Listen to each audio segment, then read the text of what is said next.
So I kind of already did a video about this a couple weeks ago. A bunch of people were complaining about the whole, Xbox buying Activision, specifically honing in on the whole Call of Duty aspect of the deal and exclusivity, and this is, what's this going to do to PlayStation and all these kind of things. So Forbes has an article recently. Phil Spencer came out and he spoke about, he had a fair deal with PlayStation. He talked to Jim Ryan and said, hey, we'll throw in, I know you guys have another 3-year deal with Activision. We'll throw on several more years. It was kind of vague. But then recently, Jim Ryan kind of came out and said that, the deal was, not like anything comparable, or it wasn't, it was only an extra 2 years or something like that. And it's like, bro, at the end of the day, Microsoft owns it, or they're about to. If this deal goes through, which most people think it will, they own it. And honestly, they could have not give you any extra time on it. Like, this is all, them just trying to wait it out and all that kind of stuff. But it's a lot of drama going on in video games right now. But if you guys like this video, definitely leave a like, subscribe if you're someone new, and let's get into this Forbes article. So the title of this article is actually "The Jim Ryan Phil Spencer Face Off Over Call of Duty is Hypocritical Nonsense." So let's look at it. So it says, yesterday the console wars got a little heated, and not in the comment section, but at the highest level. So as part of Microsoft's quest to prove that buying Activision-Blizzard and gaining ownership of a mega franchise like Call of Duty is not anti-competitive, Phil Spencer offered the information that he signed a deal with PlayStation that COD would appear on the platform for several more years, in quotes, past the current deal. And that's kind of what I was talking about a little earlier. Now, Sony's Jim Ryan is expressing his displeasure both with Spencer talking about that deal at all, I guess in the public forum, and about its terms in a very public way. Here's a statement he gave to GameIndustry.biz, which describes the deal as inadequate on many levels. So this is Jim Ryan, being a baby about everything. So what he says here is, I hadn't intended to comment on what I understood to be a private business discussion, but I feel the need to set the record straight because Phil Spencer brought this into the public forum. Microsoft has only offered for Call of Duty to remain on PlayStation for 3 years after the current agreement between Activision and Sony ends. So he added, 3 years to whatever no one has said when their actual deal ends with Sony as far as like the exclusive marketing rights, but okay, they get 3 years after that. After almost 20 years of Call of Duty on PlayStation, their proposal was inadequate on many levels and failed to take account of the impact on our gamers. I don't want to be the guy to say it, but like, bro, that's not their responsibility.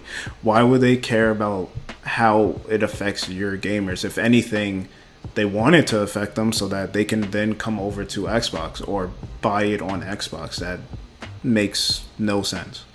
We want to guarantee PlayStation gamers continue to have the highest quality Call of Duty experience, and Microsoft's proposal undermines this principle. Should it not? I don't understand. As I previously wondered what several meant when Spencer said it, that did in fact mean just 3. A specific number of that implies some sort of end date where Microsoft could either take Call of Duty away or force Sony to make a new deal for potentially a lot of money. So that's a part that a lot of people aren't thinking about. They're just thinking like, oh, we're just going to make it exclusive. Number one, they have the right to if they own it. You have no right to it just because you had it for 20 years. If I buy something, I can do whatever I want with it. But the second part of that is they can make a new deal saying, hey, we'll license it out for you since it's going to be ours. You can have it on PlayStation, but these are the new terms. The terms you had with Activision before, those were their terms. Now that we own them, these are our terms. We want a higher percentage. If you're going to have it on your system, we want 30% of the sales instead of 20 or 10 or whatever it used to be. Amy Denise, the editor, continues to say, I'm having trouble sympathizing with either side in this increasingly ridiculous scenario, as I find both sets of arguments disingenuous and hypocritical. On Microsoft's side, it's hard to take them at their word that this deal will leave Call of Duty intact on PlayStation, given that we are already seeing the fruit of their other high-profile studio purchases producing games that are very much not headed to PlayStation. She's probably talking about Bethesda. Microsoft can say things like they just want people to play games more places, not less, but that's a line that they only pull out for an IP when facing regulatory investigation, and one that really just means they want everyone to subscribe to Game Pass or whatever your favorite game playing device is. Listen, I'm not trying to sound like an Xbox fanboy. Obviously, like, I am more of an Xbox person than PlayStation, even though I own both. But yeah, it's business at the end of the day. Like, I know we hate bringing business into like music and art and movies and video games, but it's like at the end of the day, these people literally their only purpose is to make money. Like, do they enjoy video games? Yes, but like money is the motive. Like, as every artist has said before, they have to say what they have to make this deal go through. This deal is going to get people bonuses, it's going to get people promotions, keep the company thriving for the next few years. Like, people understand like how bad Microsoft did last generation with the Xbox One getting outsold to the PS4 by almost double after the 360 was so successful. They're not trying to do that anymore. Like, they had a misstep. They tried to do what they could with the Xbox One, but Microsoft isn't playing moving forward. They're going to do what they got to do to, boost up their Game Pass. That's their main focus. Get more people to, own more of these IPs and then publish them and have people pay them for it. Makes complete sense. Obviously, they have to say what they got to say, but I'm not mad at them for that. But on Sony's side, it's also hard to take Ryan's complaints about this seriously. Given that Sony has built this entire gaming empire on the back of exclusive offerings, which is true, and to this day, they're still doing deals with publishers to actively keep games like Final Fantasy, like everyone said, off Xbox for as long as humanly possible, if not forever. And that's true. A lot of Square Enix games, specifically a bunch of Final Fantasy games, the Final Fantasy VII Remake in particular, the new Forspoken game, that's a Square Enix game, all these, timed exclusives. Like, I feel like PlayStation does the timed exclusives more than anybody else that I know. I know Xbox just did it with Tunic, but it's like that was on Game Pass as well. Like, I don't know. Like, PlayStation does it too. Obviously, it's not comparable to Call of Duty, but it still happens. And they don't even own those. That's the other part. Like I said, like Xbox is, if this deal goes through, will own Call of Duty. They can do what they want.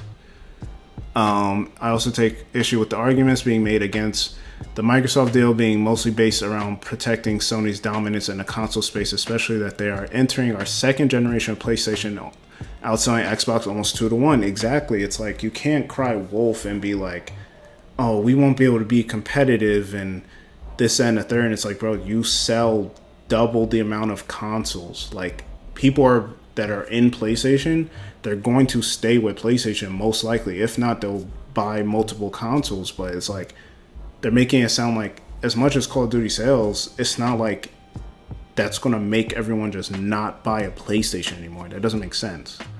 And explain to me the grand success of Nintendo. Exactly, the third player in all this that hasn't had a new Call of Duty game on its console in eons, yet it's doing just fine. That is true. The Nintendo Switch is selling like over 100 million units, and it hasn't had a Call of Duty on the Nintendo system since I think like 2014, if even then. So it's like, I get those are two different like demographics, but it's like, bro, this is actually doing the opposite of what you're claiming that it doesn't do. If you want people to buy your system, or you think like, oh, Call of Duty is this big thing, it's like, then make something else. Call of Duty was big on the Xbox 360 before, but then you guys got the exclusive marketing rights, and people had, you relied on it for a while, and now you can't anymore.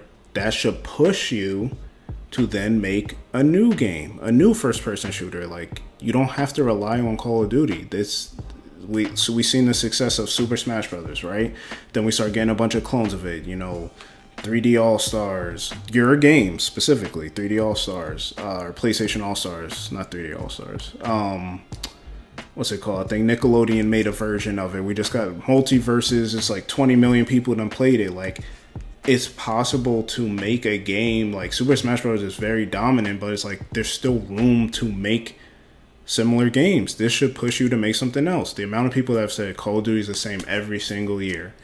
You can put out something and either revive an old IP, Resistance, or something like that, or come with Killzone, or come with a brand new IP that everybody flocks to. You own it, whether you want to make it third party or not, put it on PC or not, which you're just now doing when you talk about keeping exclusive stuff on PlayStation. And keep it moving, bro. You gotta adapt, you gotta pivot, you gotta do something. You can't. You guys there's too much money involved here for you to just like whine and complain. Like, we're in this world where it's like everything's just like, this isn't fair, and like, bro, like, life's not fair. But it's like, if I own something, you're not going to tell me what to do. If it wasn't for these regulators, I probably wouldn't even give you this extra 3 years or try to save face and all that. And either way, you're gonna have to pay Microsoft to have the game on there anyway. So it's just like, I don't know, man. Y'all let me know what you guys think. I get it, both sides are being a little petty, but like, I think PlayStation is just like, they're just dragging it at this point. Like, they do not want this deal to go through, obviously. But listen, big bang take little bang. Microsoft had the money and they kept it moving. They did what it had to be done. I mean, you can't fault them in that. But y'all let me know what you guys think. Leave a like on this video if you like this video. Leave a dislike if you don't like this video, and let me know why in the comment section below. Definitely subscribe, hit that notification bell, and I'll catch you on the next video.